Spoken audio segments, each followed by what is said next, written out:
Video start होती है 5 second में।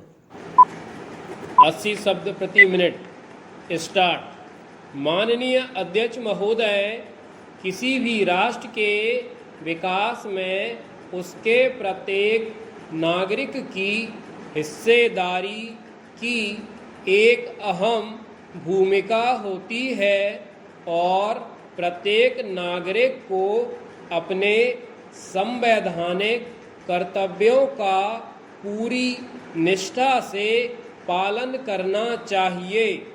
यह बात सभी स्वीकार करते हैं कि तीव्र गति से देश का विकास हो। जब देश का विकास तीव्र गति से होगा तभी देश का हर नागरिक समृद्ध और खुशहाल रह सकेगा। इसके लिए यह आवश्यक है कि हम सही सरकार का चुनाव करें और राष्ट्र के विकास में योगदान करें।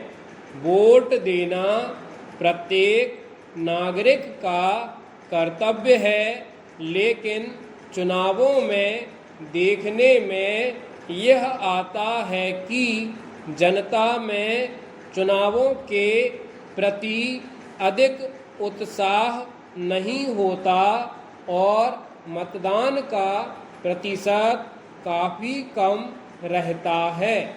जनता को चुनावों के प्रति उदासीन नहीं रहना चाहिए, क्योंकि देश का भविष्य जनता के द्वारा चुने गए प्रतिनिधियों के हाथ में होता है।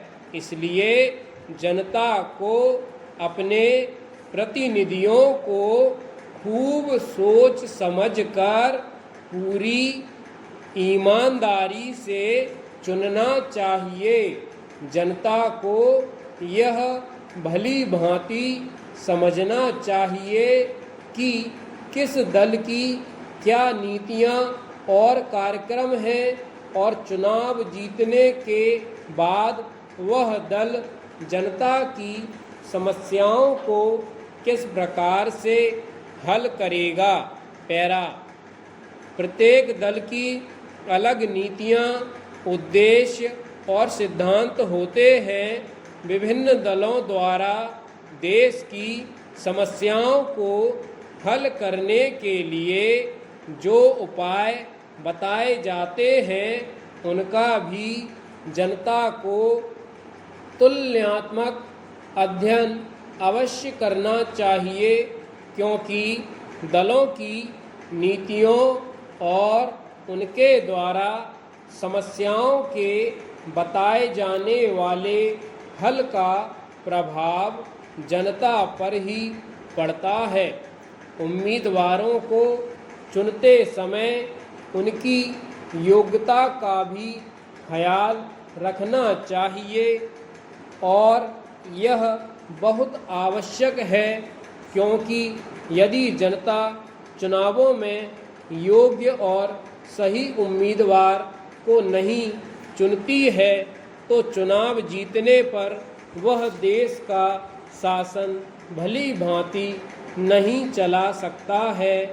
चुनाव जीतने के बाद सरकार बनने पर जनप्रतिनिधियों का देश का शासन सही प्रकार से चलाने एवं देश की बड़ी बड़ी समस्याओं को हल करने के लिए बहुत महत्वपूर्ण निर्णय लेने पड़ते हैं और बड़े बड़े अधिकारियों के साथ काम करना होता है। लोकसभा में जो बिल पेश होते हैं उन पर सदनों में होने वाली बहस में भाग लेना होता है तथा देश को आर्थिक नीति व अन्य नीतियां कैसी हों उन पर निर्णय लेने होते हैं। यदि जनता अपने उम्मीदवारों का चयन ठीक प्रकार से नहीं करेगी तो वे ठीक प्रकार से देश का शासन नहीं चला पाएंगे। स्टॉप।